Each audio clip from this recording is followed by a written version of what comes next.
अप्रौढद्विजराजदा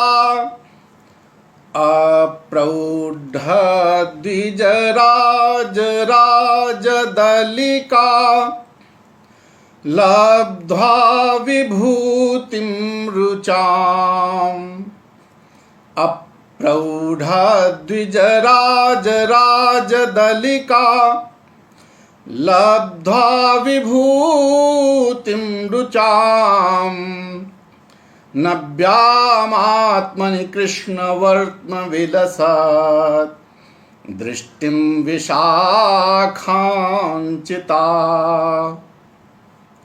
कन्दर्पस्य विदग्धतां विदधति नेत्राञ्चलस्य त्विषा त्वं राधे शिवमूर्तिरित्तुरसि मां भोगीन्द्रमङ्गीकुरु त्वं राधे शिवमूर्तिरित्तुरसि मां भोगीन्द्रमङ्गीकुरु। और इस मंगलाचरण के पश्चात संस्कृतम भारतम के इस आमुख पटल पर आप सभी सहृदय श्रोताओं, दर्शकों, आदरणीय अपने गुरुजन, प्रियजन, मित्रजन, विद्यार्थीगण, आप सबका हृदय से अभिनंदन करते हुए मेघदूत के इस दैनिक पारायण में आप दैनिक पाठ्यक्रम के अंतर्गत उत्तर मेघदूत का आजकल पारायण जैसा कि हो रहा है, आज हम उत्तर मेघदूत के श्लोक संख्या 9 का पारायण करेंगे। आप सब सहृदय सुन रहे हैं, आप सबके प्रति बहुत बहुत प्रणाम और अभिवादन करते हुए चलिए हम प्रारंभ करते हैं मंदा कांता छंद के पाठ से।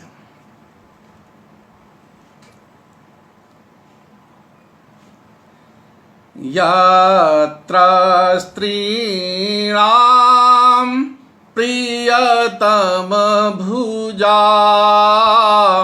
लिङ्गनोच्छ्वासितानां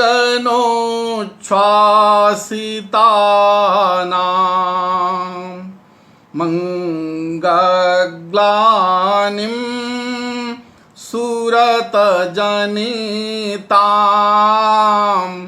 तन्तुजालावलम्बा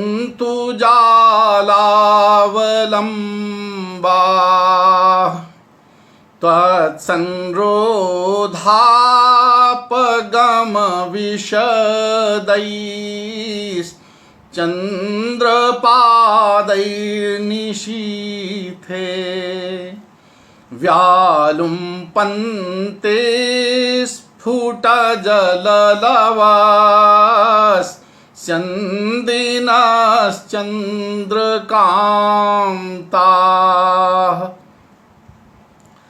आज उत्तर मेघ दूत के इस प्रसंग में अलकापुरी में, जैसा कि आप देख रहे हैं, यक्ष मेघ को अलकापुरी का दर्शन कराने के लिए प्रेरित कर रहा है कि मेघ उस अलकापुरी में तुम जाओगे तो उस चंद्रिका युक्ति चांदनी रात में उस अलकापुरी की क्या शोभा होगी, क्या वैभव होगा, उसका वर्णन यहाँ पर कर रहा है। तो कहता है यत्र स्त्रीणाम प्रियतम भुजा लिंगनोच्छ्वासितानाम अंगग्लानिम सुरजनिताम तंतुजालावलंबा त्वत्संरोधापगम विशदैश्चंद्रपादैर् निशीथे व्यालुम्पन्त स्फुटजललवस्यन्दिनाश्चंद्र कांता। यत्र निशीथे, यत्र अलकायाम, यत्र अलकायाम निशीथे, निशीथे अर्धरात्रौ, अर्धरात्रौ आधि, अर्धरात्रि कहते आधी रात के समय को निशीथ कहा जाता है। तो यत्र निशीथे त्वत्संरोधापगम विशदैः चंद्रपादैः स्फुट जल लवस्यन्दिनः तन्तुजालावलम्बाः चंद्रकान्ताः प्रियतम भुजालिंगनोच्छ्वासितानां स्त्रीणां सुरत जनिताम अंगग्लानिम व्यालुम पंती। कहते चंद्रकांताः, चंद्रकांत मणिया, ये चंद्रकांता मणिया कैसे पिघल कर वो सुरत जनिताम अंगग्लानिम व्यालुम कैसे उनको करती हैं, तो इसके लिए आप देखिए पर चंद्रकांत मणियों के विशेषण हैं। यत्र यत्र अलकायाम निशीथे अर्धरात्रो त्वत्संरोधापगम विशदैः। त्वत्कस्य मेघस्य, कहते तुम्हारे तव संरोधस्य आवरणस्य अपगमेन विनाशेन विशदैः निर्मलैः चंद्रपादैः चंद्रकिरणैः। कहते यत जिस अलकापुरी में अर्धरात्रि के समय निशीथे, अर्धरात्रि के समय त्वत्संरोधापगम विशदैः, तव संरोधन से तुम्हारे संरोधन, तुम्हारे अवरोध के यानी तुम्हारे आवरण के, तुमसे जो घिरा हुआ होगा, तुमने जो आच्छादित कर रखा होगा है, ऐसे तो तुम्हारे अवरोध के दूर हो जाने से, अपगमन नष्ट दूर हो, तो जिस अलकापुरी में अर्धरात्रि के समय तुम्हारा आवरण नष्ट हो जाने पर, तुम्हारा मतलब हे मेघ, जब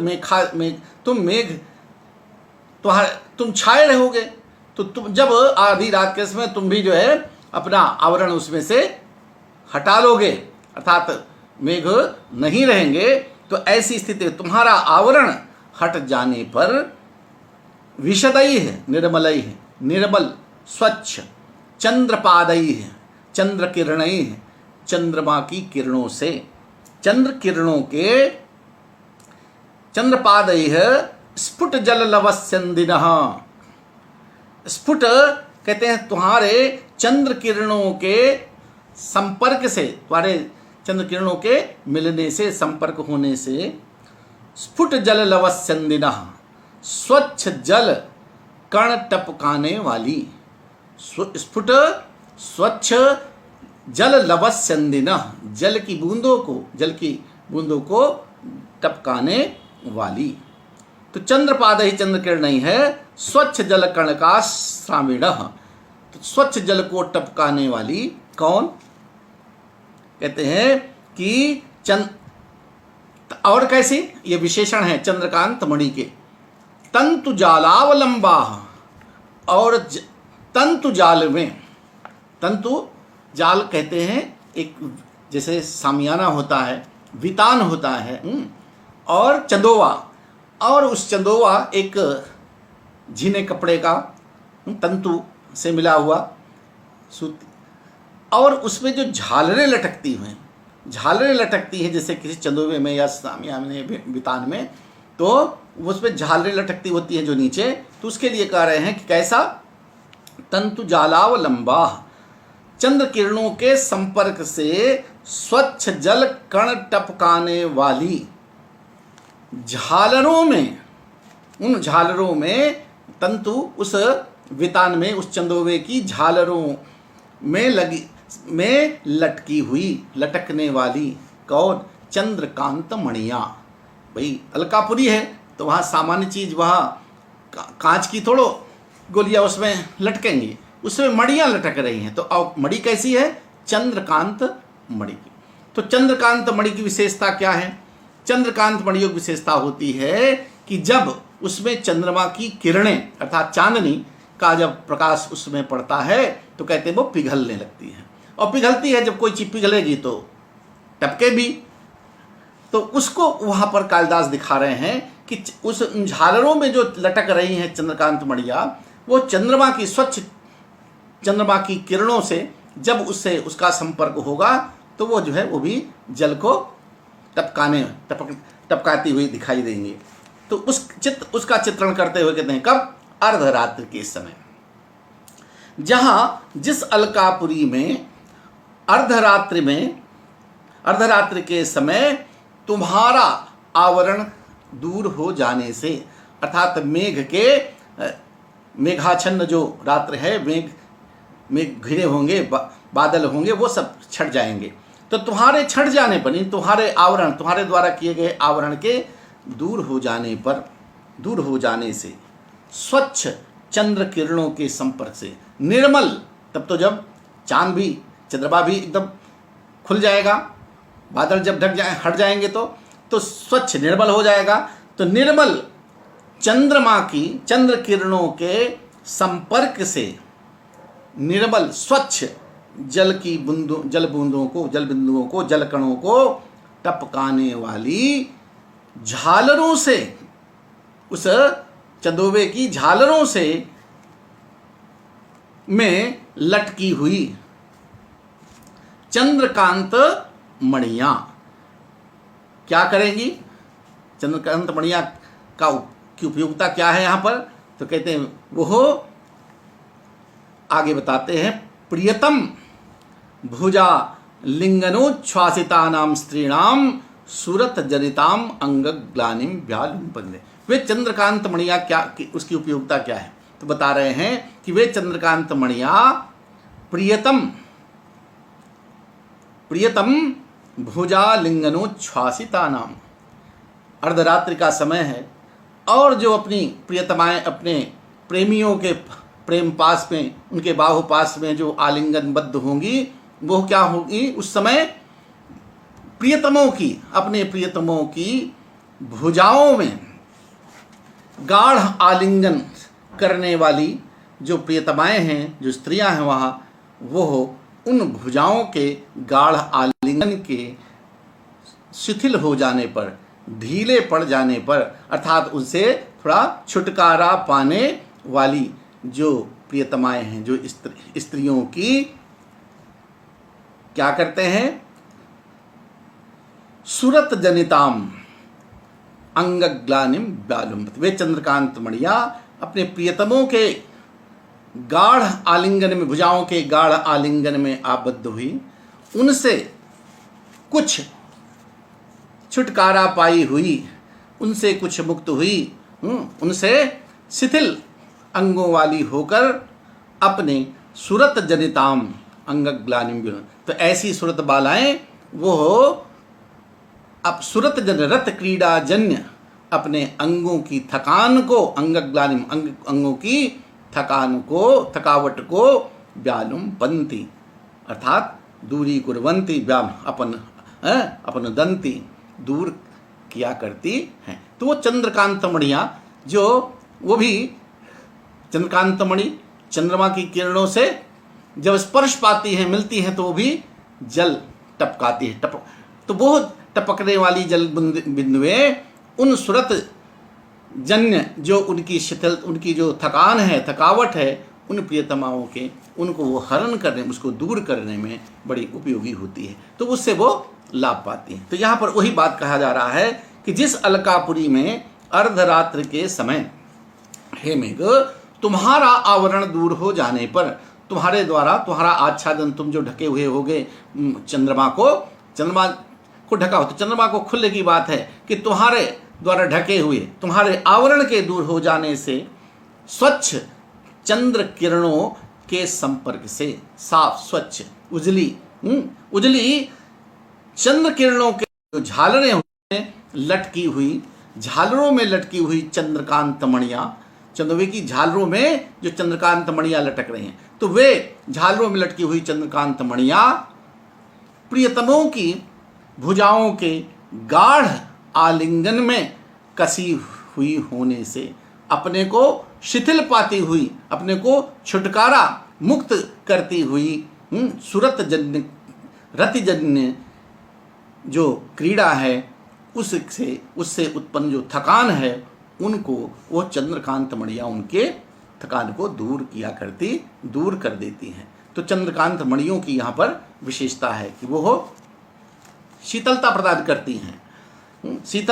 करती हैं। तो जिस अलकापुरी में अर्धरात्रि के समय, हे मेघ, तुम्हारा आवरण नष्ट हो जाने से, स्वच्छ चंद्र किरणों के संपर्क से, निर्मल स्वच्छ जल बिंदुओं को टपकाने वाली, जल कणों को टपकाने वाली झालरों में लटकी हुई चंद्रकांत मणियाँ प्रियतमों की भुजाओं के गाढ़ आलिंगन में कसी होने के कारण तब से कुछ शिथिल पड़ी हुई, कुछ छुटकारा पाई हुई जाने वाली स्त्रियों की सुरतजन्य क्रीड़ा को, सुरतजन्य रति क्रीड़ा से उत्पन्न शरीर की थकावट को दूर करती हैं। चंद्रकांत मणियाँ दूर करती हैं।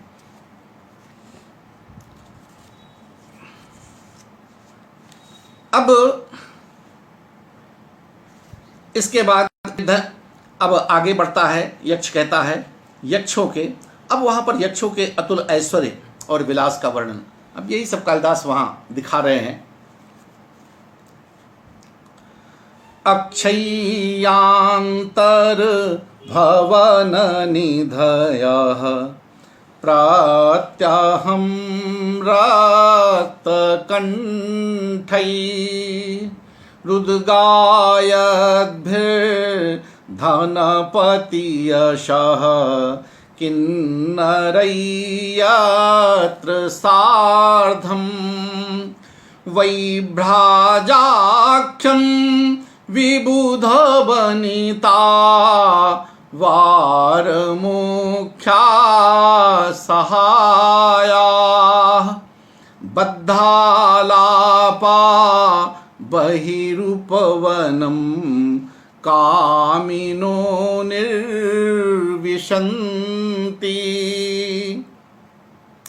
अब यक्ष लोग, उनका विलास वैभव क्या है उसको कहते हैं कि यत्र यत्र अलकापुर, अलकायाम, जिस अलकापुरी में अक्षय्यांतर भवन निधया, अक्षय्यांतर भवन निधया विबुध वनिता वार मुख्या सहाया बद्धालापाः कामिनः प्रत्यहं रक्तकण्ठैः धनपति यशः उद्गायद्भिः किन्नरैः सार्धं वैभ्राजाख्यं बहिरूपवनं निर्विशन्ति। यत्र बने जहाँ पर कामिनः, मुख्य वाक्य कामिनः वैभ्राजाख्यम बहिरूपवनं निर्विशन्ति, वहाँ पर उपवन में कहते हैं विलास करते हैं, निवास करते, आनंद लेते हैं। कौन? कामी लोग। किनके साथ? उसके लिए विशेषण जुड़ रहे हैं। तो आप देखिए यत्र यत्र अलकापुर्याम, यत्र अलकायाम अक्षय्यांतर भवन निधया, अक्षय्याः रक्षेतुं शक्याः अंतर्भवने भवनानाम् अन्तः निधयः शेवदया येषां तादृशाः। कौन? विबुध वनिता वार मुख्या सहायाः, विबुध वनिता वार मुख्या सहाया।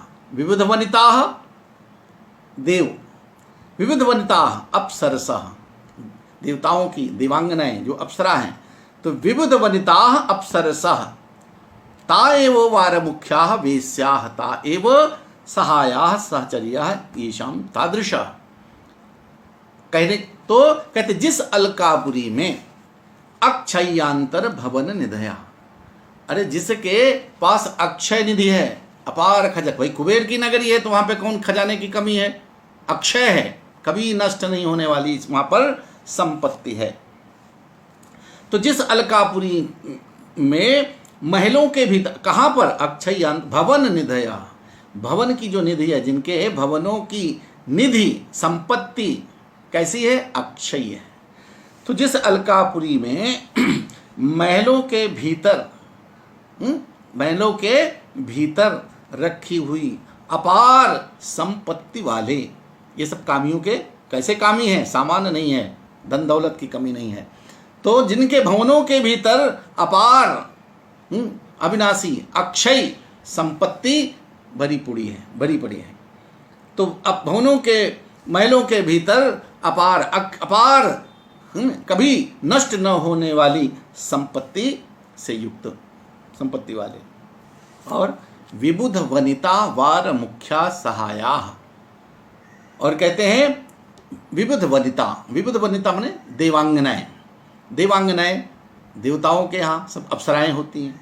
तो कहते देवांगना रूपी, अप्सरा रूपी मुख्य वारांगनाओं के साथ, देवांगना रूपी जो अप्सरा रूपी मुख्य विविध वनिता वार मुख्यासा, अरिगरी नहीं, जो वहाँ की गिनी चुनी हैं, जो वहाँ पे सबसे ज़्यादा अच्छी सुंदर मानी जाती हैं, उनको तो कहते हैं देवांगना रूपी, अप्सरा रूपी मुख्य वारांगनाओं से। वारांगना वेश्याओं के लिए विशेष रूप से प्रयोग होता है।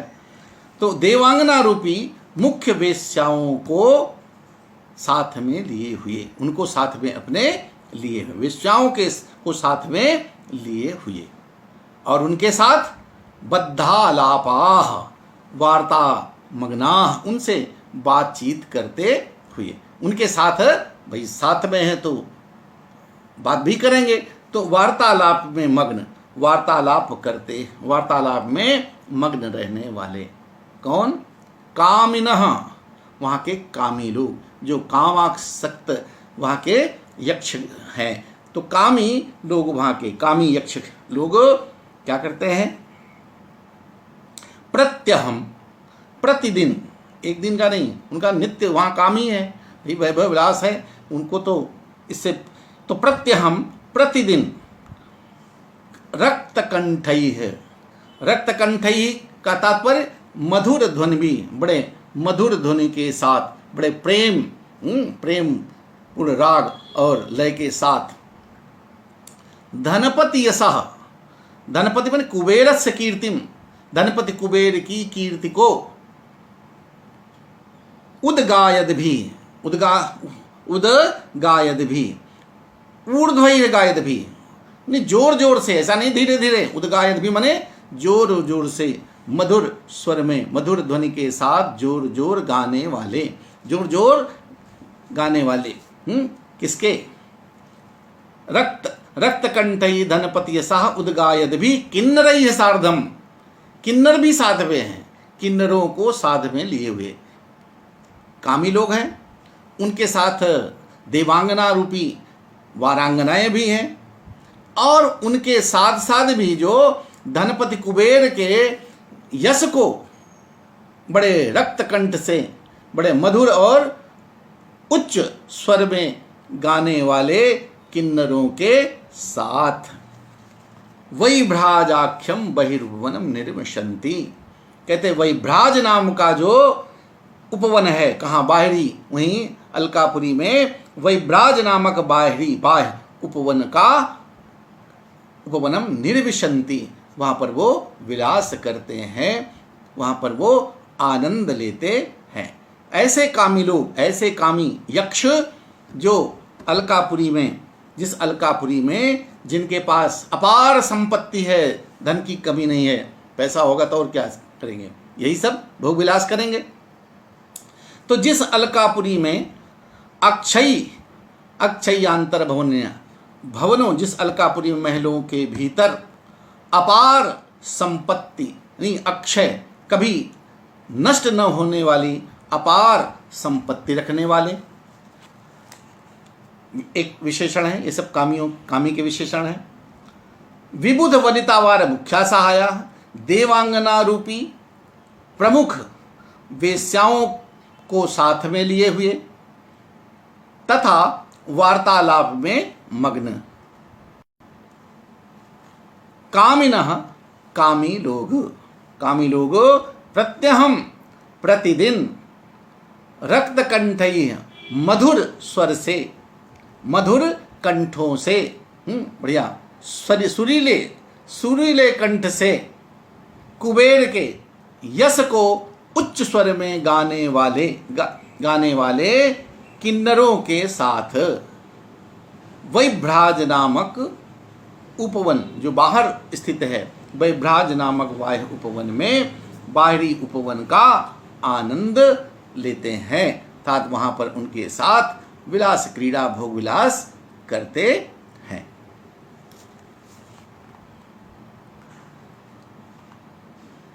अब इन अलंकारों में एक उदात्त अलंकार की कल्पना दृष्टिगत होती है। अब इसके साथ अब रात्रि में सब वहाँ पर देखिए कहीं यक्षों का वर्णन है। अब वहाँ पे यक्षणियाँ भी कम नहीं हैं उनसे, उनका भी कालिदास वर्णन करते हैं। अभिसारिकाएँ भी वो रात्र में कैसे अपने प्रेमियों से मिलने जाती हैं और जब रात्र में वापस आती हैं चोरी के साथ लुक छिप कर, तो उनके चिन्ह कैसे चिन्हित होते हैं, मार्ग कैसे चिन्हित होते हैं, कैसे उनकी पहचान होती है, कालिदास उसका बहुत सुंदर वर्णन करने जा रहे हैं।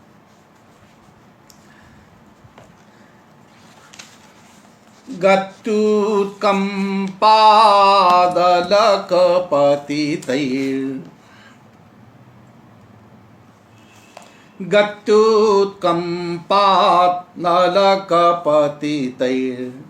यत्र मन्दारपुष्पैः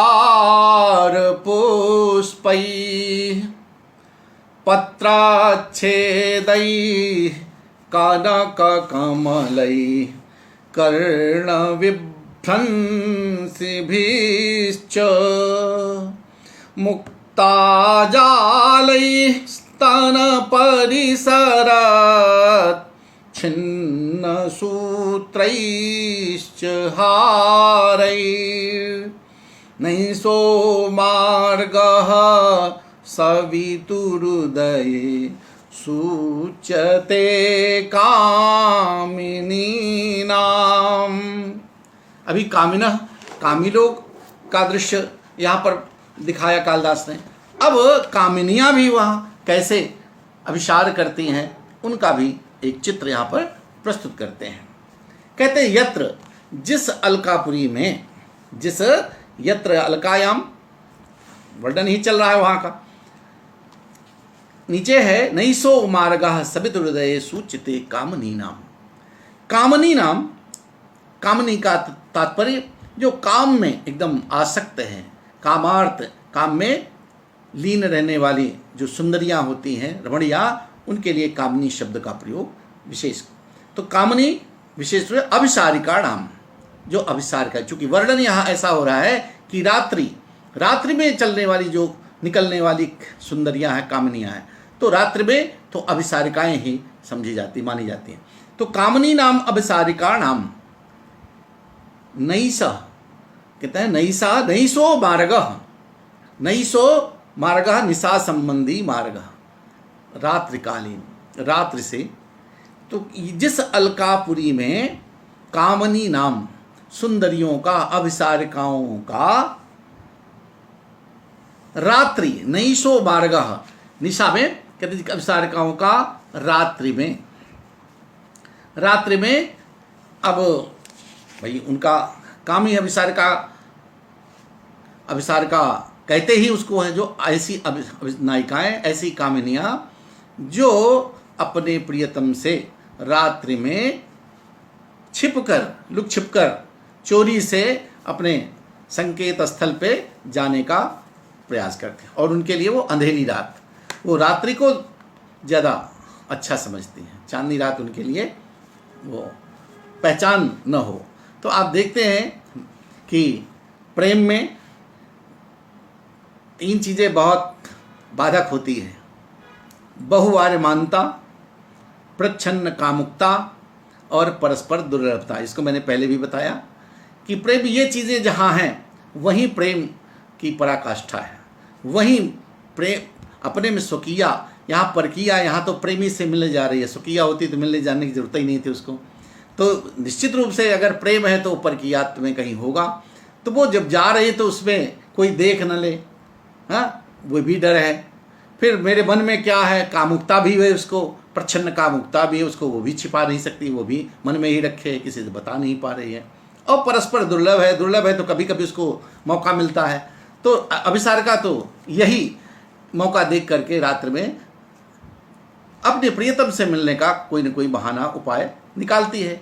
तो ऐसी स्थिति में अलकापुरी की जब अभिसारिका रात्र में निकलती है तो उसका वर्णन करते हैं कालिदास कि जिस अलकापुरी में अभिसारिकाओं का नैषो मार्ग, निशा संबंधी मार्ग सवितुः उदये, सवितुः भगवान सूर्य के उदय होने पर। अभिसारिकाएं जिस मार्ग से रात्र में निकलती हैं, जाती आती हैं, वो हो प्रातः काल सूर्योदय होने पर। सवितुः सूर्य से उदय प्रकाशित, सूर्य उदित होने पर।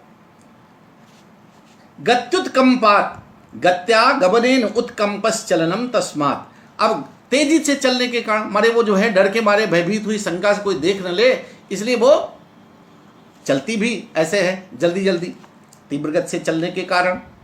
अलक पतितैः अलकेभ्यः चूर्ण कुंतलेभ्यः पतितैः। तो जब वो श्रृंगार करके भी जाती हैं, अभिसारिकाएं ऐसे नहीं जाती हैं, जब अपने प्रियतम से मिल जाती हैं तो पूर्ण अभिसार, वो पूरे आभूषण अपने अंगों में धारण करती हैं। तो जब लौटती हैं तो प्रियतम से मिल के लौट रही हैं, स्वाभाविक है, तो उनके जो ढीले पड़े हुए हैं जितने आभूषण हैं वो भी शिथिल पड़े हुए होंगे, तो वो सब क्या है, कहीं ना कहीं मार्ग में दृष्टिगत हो रहे हैं। उसका वर्णन कालिदास कह रहे हैं कि जिस अलकापुरी में अभिसारिकाओं का रात्रि में प्रियतमों के पास जाने का जो मार्ग है, वो हो सूर्योदय होने पर, सूर्य के उदित होने पर, प्रातः काल होने पर, तीव्र गति से चलने के कारण, तीव्र गति से चलने के कारण, गत्युत्कंपात अलक पतित, तीव्र गति से चलने के कारण अलक पतित, उनके बालों से गिरे हुए, उनके बालों से गिरे हुए। अब बालों में जो आभूषण अपना क्या धारण करते हैं, उसके लिए कहते हैं बालों से गिरे हुए। किसके? मंदार वृक्ष के फूलों। किसके? पतितैः मंदार पुष्पैः पत्रच्छेदैः। तो कान, तो इनके जो है अलकों से मंदार पुष्प के फूलों को और उनकी पत्तियों के वो गिर गए हैं मार्ग में। मंदार के फूल और पत्तियां गिरी पड़ी दिखाई देती है उस मार्ग में। तो अलकों से, उनके जुल्फों से, उनके बालों से, लटों से गिरे हुए मंदार वृक्ष के पुष्पों तथा पत्तियों के खंडों से, टुकड़ों से, ये मार्ग में गिरे हुए उनके चिन्ह हैं, इनसे चिन्हित हैं।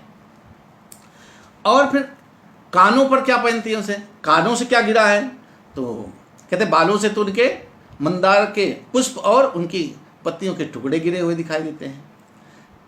कर्ण विभ्रंश भी, और कानों से गिरे हुए, कौन? कानों से कनक कमलई है, सोने के का, सुवर्ण कमल, सुवर्ण कमल, सोने जैसे कमल की पत्तियां जो कर्णाभूषण के रूप में धारण करती हैं। तो कान में, कान पर धारण किए हुए, कान में पहने हुए सोने के सुवर्ण कमलों के वो उनकी पत्तियां गिरी हुई हैं। तथा मुक्ता जालय, और मोतियों के गुच्छे से, मोतियों के समूह से, मोती के गुच्छे जो लगाए हैं वो भी मोतियों के गुच्छों। तो कानों पर से गिरे हुए स्वर्ण कमलों और मोतियों के गुच्छों से। और अंत में कहते हैं कि स्तन परिसरत छिन्न सूत्रैश्च हारैः, और अब जो कंठ में, गले में जो हार मोतियों का पहने हैं या फूलों का हार जो भी हो, तो स्तन कहते हैं कि स्तन परिसरच्छ, मोतियों के गुच्छों को, और उनके स्तनों पे की रगड़ से, स्तनों की रगड़ से जिनके धागे, जिनके सूत्र टूट गए हैं, उनसे टूटे, उनसे अलग हुए, बिखरे, उनसे अलग हुए, पृथक हुए, उनसे धागों से अलग हुए, टूटे हुए धागों वाले हारों से सूचित हो रहा है। उनके मार्ग कैसे सूचित हो रहा है?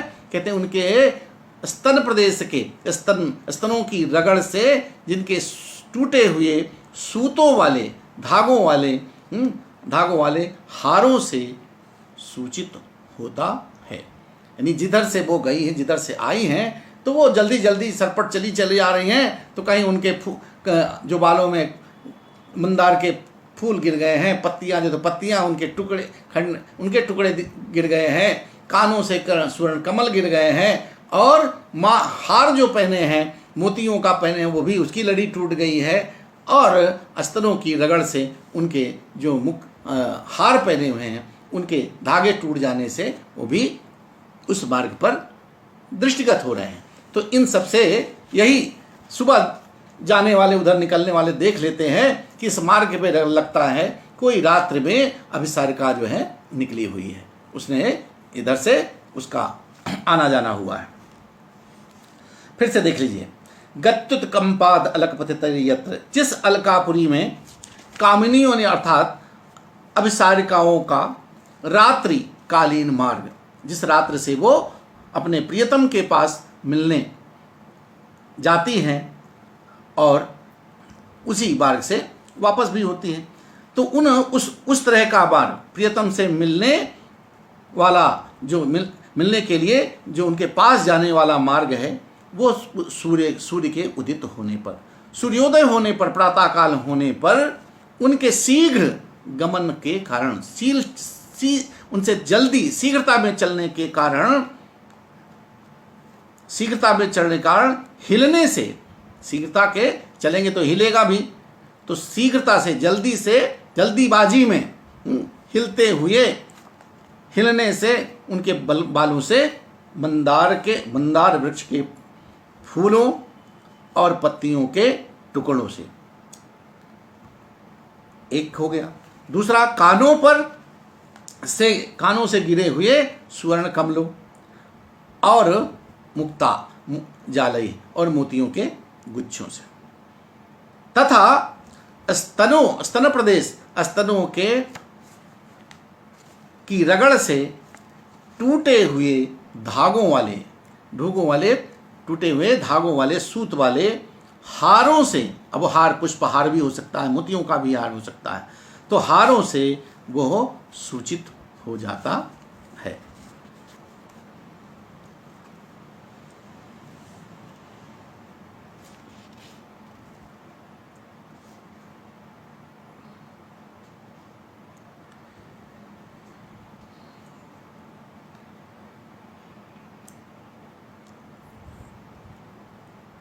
आगे चलते हैं। अब देखिए, इन कामनियों को सौंदर्य प्रसाधन के लिए ये जो फूल पत्तियां हैं कानों में या बालों में जो धारण किए जाते हैं, कहाँ से मिलते हैं, उसका वर्णन कालिदास करते हैं। वासश्चेत्रम मधुनयनयोर्विभ्रमादेशदाक्षं पुष्पोद्भेदं सह किसलयैर्भूषणानां विकल्पान् लाक्षारागं चरणकमलन्यासयोग्यं च यस्यां मेकः सूते सकलमबला मंडनं कल्पवृक्षः।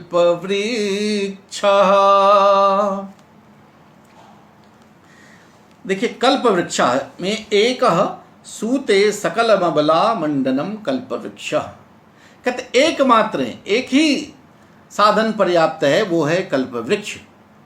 कहते कल्पवृक्ष एक ऐसा साधन है जो अबलाओं के लिए वहां पर हर प्रकार के आभूषण उपस्थित कर देता है। भाई, कल्पवृक्ष का गुण यही है कि उससे जो इच्छा करो, जो कामना करो, वो सब उपस्थित करने वाला होता है।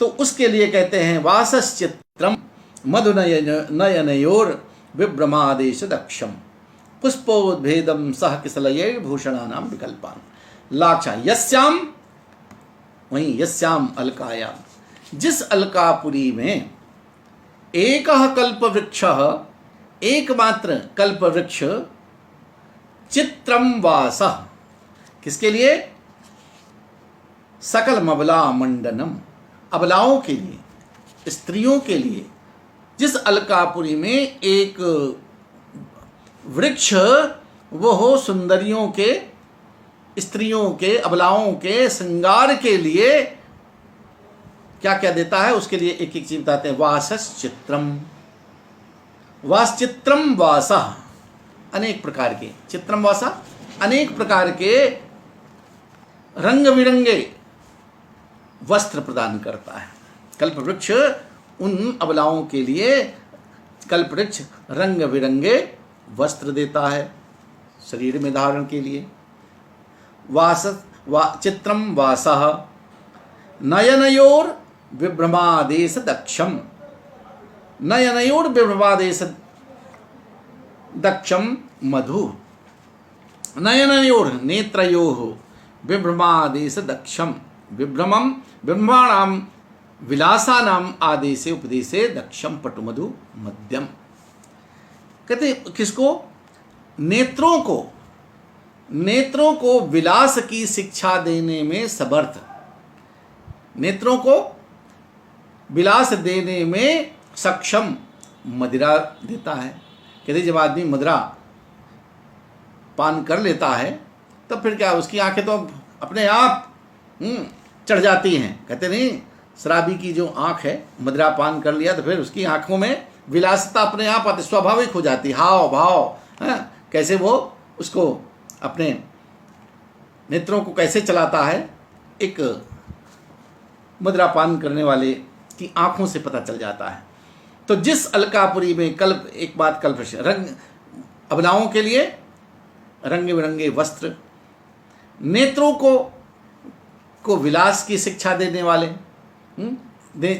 हाव भाव दिखाने में, उनको कटाक्ष करने में, उनको ही चंचल नेत्रों को प्रदर्शित करने में जो सहयोग करने वाली ऐसी मदिरा जो कारण बनती है मदिरा को। और किसलयैः सह पुष्पोद भेदम, और कोमल पत्तियों के साथ, जिसमें पत्तियां भी लगी हैं, कोमल पत्तियों के साथ विकसित पुष्प फूल, भाई गुलाब का एक फूल हो और उसमें अगर पत्तियां भी लगी हैं तो उसकी शोभा और कुछ होती है। और किसलय मतलब एकदम कोमल पत्तियां, तो किसलयों से युक्त, किसलय लगी हुई है, कोमल पत्तियों से युक्त, कोमल पत्ती लगे हुए फूल, फूले हुए, विकसित हुए, खिले हुए फूल। और क्या देती हैं भाई? भूषणानाम विकल्पान, और भूषण माने आभूषणों के अनेक विकल्प, अनेक प्रकार के आभूषण। विकल्प का मतलब जितने प्रकार के आभूषणों की उनकी जरूरत होती है, तरह तरह के आभूषण, अनेक प्रकार के आभूषण। और चरणन्यास योग्यम लाक्षा रागम, और चरणन्यास के लिए, और चरणों को, पैरों को रंगने के लिए, और पैरों को उनकी एड़ी कहते हैं रंगने के लिए, उनके पैरों को रंगने के लिए लाक्षारस महावर दिया करते हैं। वो चरण कमलों में लगाने योग्य, उनके खुद ही कमल जो है, कमल जैसे पैर रहते हैं, उन अबलाओं के अलकापुरी की सुंदरियां जो हैं उनके खुद ही चरण कमल हैं, कमल के तरह रहने वाले हैं। और उसमें भी जब लाक्षारस लगा लेती हैं, महावर लगा लेती हैं, तो उसमें और खूबसूरती बढ़ती है। तो कहते हैं चरण कमलों में लगाने योग्य महावर आदि, लाक्षारस आदि अबला नाम, किसके? स्त्रियों के आभूषण के, श्रृंगार के ये सभी वस्तुएं प्रदान करता है। कौन? कल्पवृक्ष। तो जिस अलकापुरी में एकमात्र कल्पवृक्ष, और कहीं जाने की जरूरत नहीं, किसी से याचना करने की जरूरत नहीं है, एकमात्र कल्पवृक्ष ऐसा है जो स्त्रियों को, वहां की अबलाओं को वासश्चित्रम, उनको शरीर में पहनने वाले अनेक प्रकार के रंग बिरंगे वस्त्र, बस एक एक चीज देखते जाइए। शरीर में भाई वस्त्र तो शरीर में ही धारण किया जाएगा, तो अलग से नहीं बताने की जरूरत है। तो रंग बिरंगे वस्त्र, नेत्रों में विलासिता की हाव भाव प्रदर्शित करने वाली, प्रदर्शित करने की शिक्षा देने में जो जिसका उपयोग होता है, ऐसी मदिरा को मदिरा प्रदान करते हैं। और कोमल किसलयों से युक्त, कोमल पत्तियों से युक्त खिले हुए फूल, पत्तियों लगे वाले, पत्तियां जिसमें लगी हैं ऐसे खिले हुए फूल, पुष्प, और तरह तरह के अनेक प्रकार के आभूषण जो वो चाहती हैं और जिसको जहाँ पर लगाना चाहती हैं, उसको धारण करना चाहते हैं, उनको उस प्रकार के अनेक प्रकार के आभूषण, तरह तरह के आभूषण, तथा चरण कमलों में, उनके कमलवत चरणों में लगाने योग्य लाक्षारस अर्थात महावर आदि स्त्रियों के सकल बबला मंडनम एक सूते, स्त्रियों के आभूषण के लिए, स्त्रियों को श्रृंगार के लिए, उन अबलाओं के श्रृंगार के लिए वो कल्पवृक्ष अकेला हर प्रकार की आभूषण सामग्री वहाँ पर उपस्थित करता है, उनको सूते बने उत्पन्न करता है, लाकर उपस्थित करता है, पैदा करता है, स्वयं खाइए उसको वहाँ पर प्रस्तुत कर देता है। चलिए एक और पद्य हम लोग देख लेते हैं। तो यहाँ पर अगर तो अलका वर्ण के वासा आदि बहुत से सूते इस क्रिया कहते, यहाँ पर तुल्य योग्यता है, चरण कमल न्यास योग्य में इस पद में लुप्तोपमा है, और दोनों अलंकारों के अंगांगी भाव होने से संकर अलंकार है। पत्राश्यामा दीन कर हयस पर दीनो यात्र वाहा। तो ये तो पद्य हम लोग पढ़ चुके हैं, ये यहाँ पर फिर से वर्णन ये आ गया है। पत्रश्यामा दिनकर हयस स्पर्धनो यत्र वाहा शैलो दग्रास त्वमेव कर्णो दृष्टिमन्तः प्रभेदा योधा गण्यः प्रदर्शमुखम संयुगे तस्तिवांसः प्रत्यादिष्टाभरण रुचयस चंद्रहास प्रणांकय। ये पद्य जो है उत्तर मेघ पूर्व मेघदूत में पढ़ चुके हैं। वहाँ पे रावण के है कि रावण की भुजाओं, रावण की जो चंद्रहास तलवार है, उस तलवार जो अलकापुर के वहाँ के यक्ष हैं, उनकी सेनाएं जो हैं, उनकी वीरता ऐसी है कि वो रावण की जो चंद्रहास तलवार है उसके जो घाव हैं, उसके चिन्ह हैं, उन चिन्हों के होने के कारण वहाँ के जो यक्ष हैं, वहाँ के सैनिक हैं, वो किसी प्रकार का आभूषण नहीं धारण करते। ये पूर्व में एक दो हम दूसरा पद्य शुरू कर रहे हैं।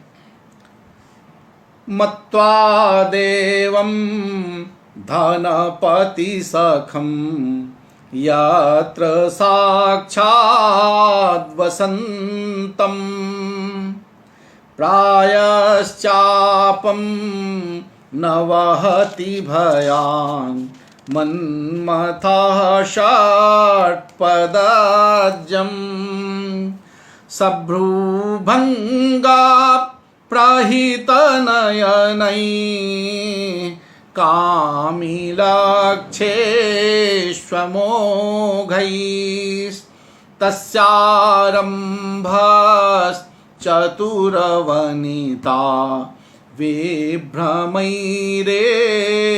सिद्धः। अब देखिए अलकापुरी की सुंदरियों हो गई। कालिदास ने कितना वर्णन किया, अभी वो थके नहीं है। यहाँ भी कहते हैं अलकापुरी की जो रमणीया सुंदरियाँ हैं, उनकी जो चितवन है, उनके जो कटाक्ष हैं, वो कैसे हैं, वो कितने उपयोगी है, उसको बताते हैं।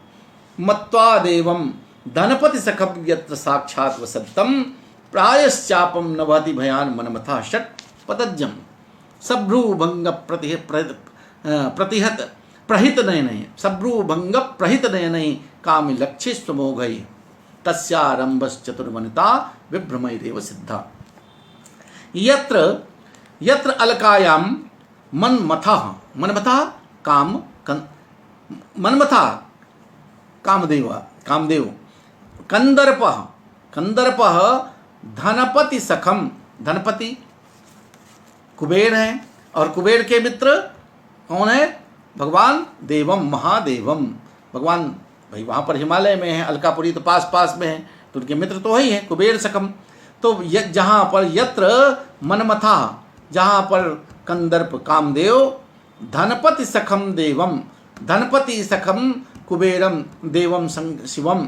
भगवान कुबेर के मित्र, कुबेर के मित्र देवम महादेवम, महादेव को साक्षात वसंतम, साक्षात निवास करता हुआ मत्वा मानकर, जिस अलकापुरी में कामदेव धनपति कुबेर के मित्र शिव जी को, साक्षात महादेव जी को साक्षात बसता हुआ, निवास करता हुआ, मत्वा माने जानकर, भयात, भय के कारण, डर के कारण, कहते क्या करता है? षटपदज्जम चापम प्राय न वहति। षटपदज्जम कहते अपने षटपद कहते हैं भंवरे को।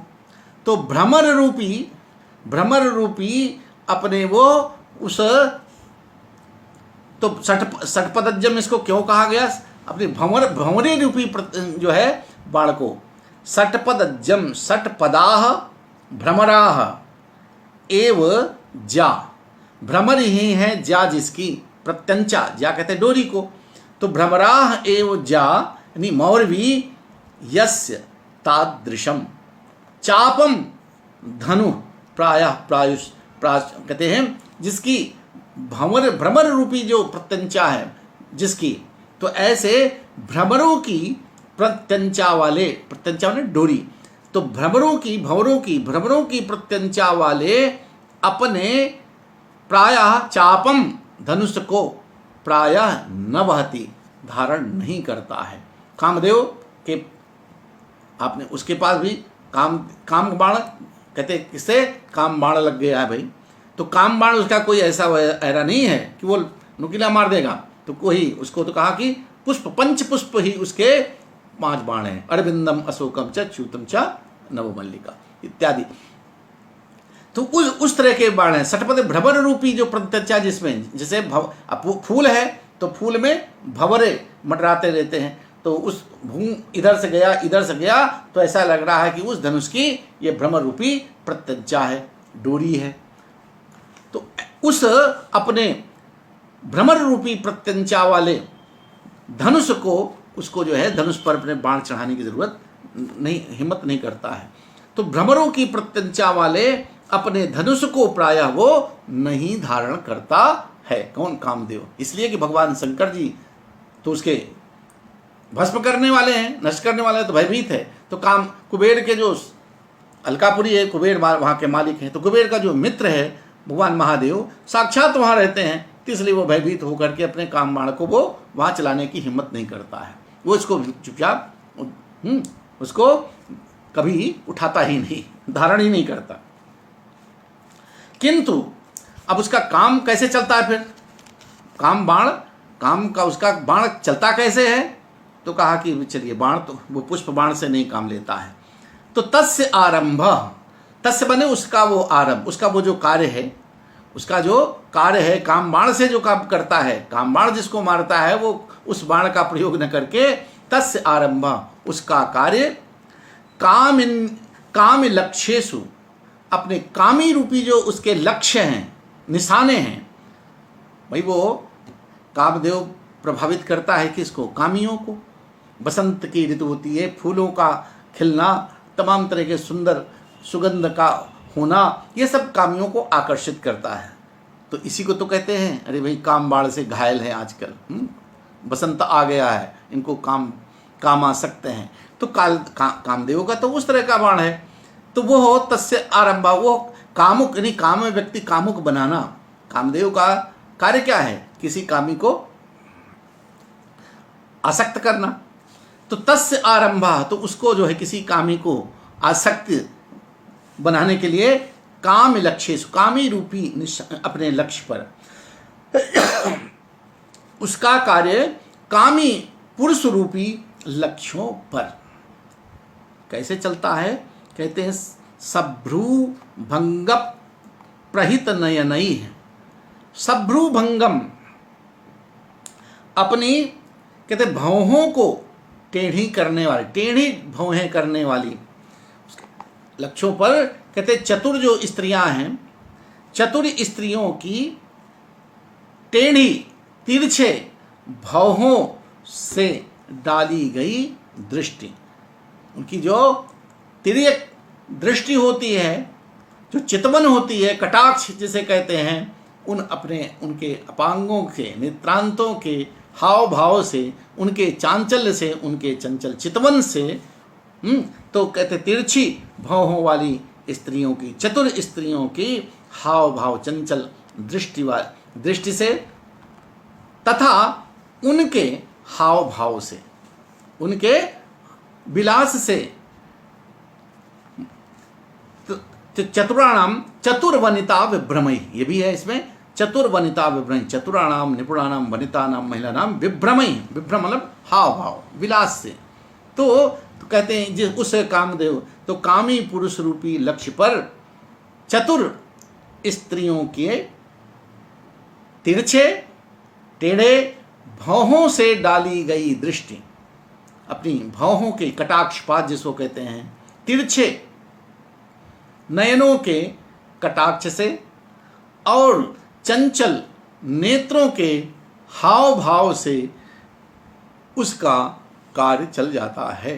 तो वहाँ की रमणियाँ, वहाँ की सुंदरियों का जो हाव भाव वहाँ के कामी लोग देखते हैं, उनकी चितवन को देखते हैं, उनसे जब नज़र से नज़र मिलती है तो फिर वो उस काम बाण के खुद ही घायल हो जाते हैं, उनको किसी और बाण की ज़रूरत नहीं है।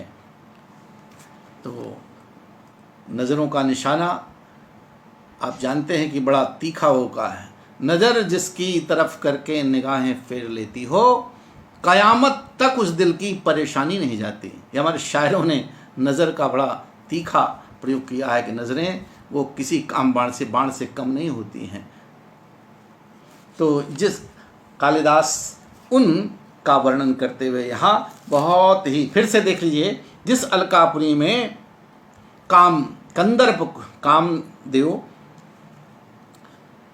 धनपति सखम देवम साक्षात वसंतम, कुबेर के मित्र महादेव जी को साक्षात निवास करता हुआ जानकर भय के मारे भ्रमरों की प्रत्यंचा वाले अपने धनुष को प्रायः नहीं धारण करता है, किंतु उसका वह कार्य कामियों को आसक्त बनाने वाला जो उसका बाण, जो कामदेव अपने पंच पुष्प बाणों से, काम के जो पंच पुष्प बाण है, उनका प्रयोग जो कामियों को आसक्त बनाने में करता है, वो कार्य चूंकि वहाँ पर भगवान शंकर उनके स्वयं विनाशक बैठे हैं, इसलिए उसको वो उनके मारे भय के उसको नहीं वहन करता, उसको उठाता ही नहीं, धारण नहीं करता है। तब उसका कार्य कैसे चलता है? तो फिर भी वो कामी लोगों को आसक्त बनाने के लिए, कामी लोगों पर, कामी पुरुष रूपी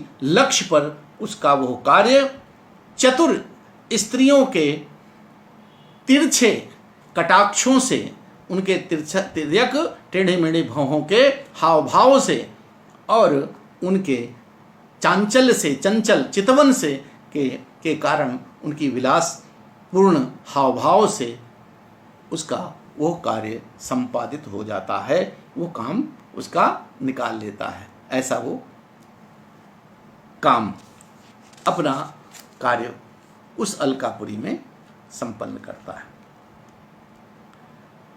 तो आज का पाठ हम यहीं समाप्त करते हैं। आप अरविंद नारायण मिश्र जी आप दिखाई पड़े, बहुत बहुत धन्यवाद आपको। और आप सब सहृदय मेघदूत का आनंद ले रहे हैं और इस संस्कृतम भारतम के आमुख पटल पर आप सभी हमारे गुरुजन, प्रियजन, मित्रजन, स्नेही और समस्त विद्यार्थीजन सबको मैं साधुवाद, अपना प्रणाम निवेदित करते हुए आगे का पाठ पुनः हम लोग इस तरह से सुनते, मिलते, देखते रहें।